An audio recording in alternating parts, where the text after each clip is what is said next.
This week, Team Omega Orlando examines the article Machiavelli and Leadership by Richard P. Calhoun. The article is based on a style of leadership stemming from the teachings of Niccolo Machiavelli, the notorious Italian political strategist. Machiavelli's writings, most notably The Prince, serve as discourses on acquiring and wielding political power, and many scholars consider Machiavelli to be the founder of political science. Machiavelli's writings touch on many subjects, but in no area are his words more pronounced than in leadership situations. Even today, many leaders adhere to his leadership philosophies over 500 years after Machiavelli laid them down. However, our team questions whether Machiavellianism tactics would fare well for managers in the modern business world. In the age of corporate social responsibility, of always doing the right thing, Machiavelli's teachings, to succeed by any means necessary, whether moral or immoral, may not go over so grand. Turning to Calhoun's article, Calhoun asserts that modern leadership schools tend to emphasize good practices and ethical operating principles, while downplaying managerial tactics that may be unsavory yet effective, actions that are legal but morally questionable.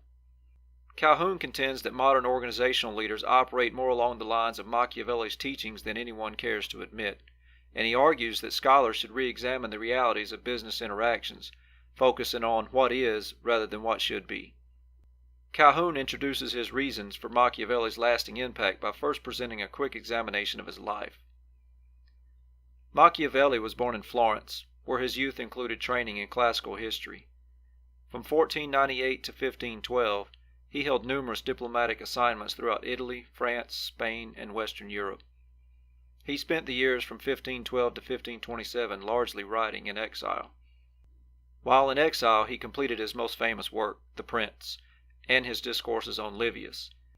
Machiavelli's versatility is also seen in other contributions to history and political science found within his books The Art of War and The History of Florence, which brings out his talents for objective analysis. Now let's look at the reasons for the continuing vitality of his contributions and insights into leadership. His scientific point of view, in the sense of orderly, logical, objective analysis of data, earned him the designation, the first modern man. He had first-hand contact and second-hand knowledge of what was taking place with leaders. Since it was relatively easy, he observed and analyzed them. His period in exile provided time for reflection, building experience, and knowledge of the Renaissance, and in formulating his observations of leadership actions. He followed a critical incident approach in his historical associations that has gained respectability as a method of research. Machiavelli's principal method, historical analogy, is also a valuable tool when used properly. His use of it has intrigued other writers, such as Anthony Jay. In his text, Management and Machiavelli, Jay's message is, to understand the workings of corporations or states, you must first understand the nature and behavior of their leaders, and that hasn't changed since the Middle Ages. So far, the article gives us a brief look into the background of Machiavelli's life, the time frame in which he wrote, and the titles of his most famous works. While this information is interesting, it seems somewhat incomplete. The article states Machiavelli's first two writings, The Prince and Discourses, were written while in exile. However, it never mentions why he was exiled. We feel more details about his background would provide for a better perception and understanding as to why the author feels Machiavelli's leadership methods are still relevant today.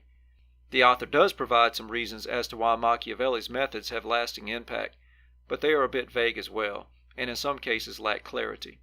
For example, the reference to Machiavelli's following the critical incident approach does not have a clear definition, example, or explanation as to what exactly is meant by the critical incident approach. Now, let's take a quick look at what Machiavellianism really is. The 1964 edition of Webster's Dictionary defines Machiavellianism as characterized by shrewdness rather than by interest in an individual's welfare. Manipulation, closely associated with Machiavellianism, is roughly defined as the capacity of an individual to modify the behavior of others in a manner that he desires. The 20th century Machiavellian administrator is one who employs aggressive, manipulative, exploitive, and devious maneuvers in order to achieve personal and organizational objectives. These moves are undertaken according to feasibility with secondary considerations to the feelings, needs, and/or rights of others. Several forces are responsible for Machiavellian actions by leaders today, including ambition and consequent impatience, organizational constraints on actions or incentives, the failure of less direct methods, setting examples or giving cues, operationality, feasibility as observed and as a consequence of trial and error, ignorance, aggressiveness, etc., the only ways known to obtain results, and personality of the individual, for example, compulsive or averse to confrontation. Machiavelli's observations took place at a time in which loyalties switched with astounding facility. The questions of whom could one trust and for how long were at the forefront, and on a more advanced level these questions are still relevant today. We only need to look at office politics, with shifting balances of power, ganging up on a single faculty member, etc., to see a similar environment in modern business organizations. Awareness of Machiavellianism in the workplace can be helpful if the result is an increased understanding of administrative behavior without provoking a large amount of paranoia. Being sensitive to prospects for devious moves, and therefore Machiavellian moves, one can take countermeasures that will prevent damage to oneself and the organization as a whole. It is also important to note that motivation is inherently complicated, and there are bound to be degrees of Machiavellianism present in managerial behavior. While the article did make a case for evidence of Machiavellianism in business organizations today, it would have perhaps been more beneficial to provide examples of modern organizations engaging in such behavior. A quick search of the internet reveals many such examples, whether they are the actions of individuals or organizations as a whole. Nigerian billionaire Aliko Dangote is a noteworthy case of a man that has crushed his competition, frequently by price-crashing items such as flour and sugar and then monopolizing those commodities, while remaining in politically powerful social circles and maintaining a respectable public image.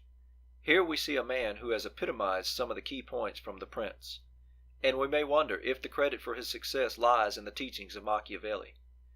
The point of the article, however, was to illustrate that Machiavellianism is alive and well in business today, and it is evident that this is the case. In the final analysis, our team felt that the article lingered too long on Machiavelli the man, and not the management style based on his teachings. While the article was indeed short, and the author had to operate within these constraints, the article could have been fleshed out a little more on how to apply, or not apply, Machiavellian precepts today, with real-life examples of modern-day leaders of real companies. Machiavelli believed as a leader it was better to be greatly feared than to be greatly loved. Some leaders still govern in this style, but it seems to be falling out of favor in the modern era. Nevertheless, no business school program should be complete without some background on the Machiavellian way of thinking. Many people still admire Machiavelli's quest for ambition, and that's a pursuit that resonates throughout the ages. That's all for this week. This is Team Omega signing off. Thanks for watching.